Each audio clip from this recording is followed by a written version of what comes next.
ás 5 da tarde cando me empezo o ordeño, non había electricidade, non había tampouco con quen establecer para coller un generador, estaban todos ocupados, cada hora que pasaba xa as vacas notaban que necesitaban ordeñarse.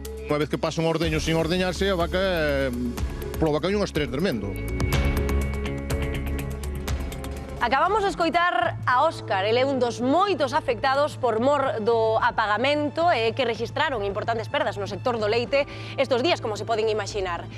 Claro, para que se faga unha idea dende a súa casa, en España hai aproximadamente unhas 12.000 explotacións leiteiras e deixaron de producir uns 2.000 litros por explotación. Isto máis ou menos quere dicir que estamos a falar dunhas perdas de case 12 millóns de euros. Imos a ver esa reportaxe, foi Iván con Óscar a súa gandaría, e claro, como se poden imaginar, bueno, pois este apagamento foi un auténtico destrozo para o negocio.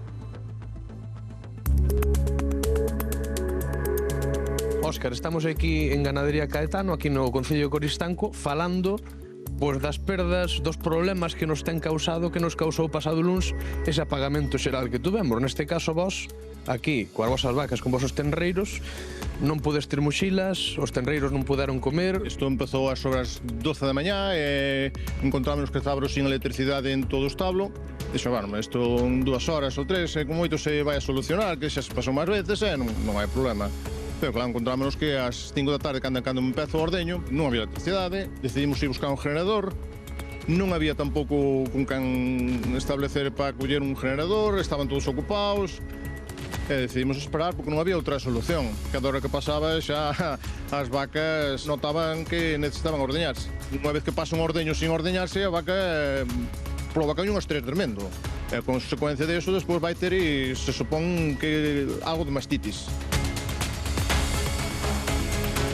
Este é un sistema que vai pola electricidade, claro. É unha máquina que suele dar leite en polvo, é leite de vaca. E dalle de mamar aos terneros pequenos. Cantos litros pode haber aquí de leite? 300 litros. 300 litros, que aquel día, ese pasado luns... Eses perderonse todos. Perderonse completamente? Todos. Era queixo. Xa era queixo. Óscar, este artiluxo que temos aquí a nosa dereita é a máquina que empregades para muxir as vacas e que ese luns non funcionaba, non? Exactamente, este non funcionaba, sin electricidade non funciona. A vaca é un animal de rutina. Unha vez que chega aquela hora, pois sabe que ten que vir a ordeñarse. Xa tedes funcionando? Este concretamente está funcionando. O que é a amamantadora, bueno, ainda está un poquinho... non está ao 100%. Son máquinas que teñen moitos sensores, detectores, unha vez que falla a corrente, para volvelas a poñer a funcionar, pois, bueno, suelen fallar sempre algúns sensores ou detectores para volver outra vez a traballar. Tedes así unha valoración feita dos cartos que vos pudo costar este apagamento, Óscar? Hombre, valoración ahora mismo non, pero, bueno, unha pérdida de leite de 4.000 litros, 4.300 con leite da amamantadora, despois daños eléctricos, bueno, houve algún tema de lámparas aí, problemas na amamantadora que non vai ainda ben, entón ainda non temos ainda valorado. E ahora mismo estamos dando parte de todo iso, estamos esperando a ver se hai algún daño que se pode surgir a parte do pagamento. Por parte está dado e estamos á espera de que nos diga algo seguro.